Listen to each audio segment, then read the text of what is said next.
U is for ubi sunt, which means where are. Extinction. Where did all the great unks go? And dodos and lava mice too. What happened to Tasmanian tigers? I haven't seen them. Have you? Where did the passenger pigeons go that once populated the sky? And where went the unit box turtle? Why did these creatures all die?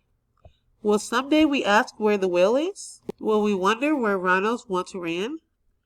Will there be whooping canes and bald eagles? The answer depends upon man. So we have a nice alliteration here. Will we wonder where? On the next slide, you are going to tell me what is the theme of this poem. The author isn't just trying to name animals.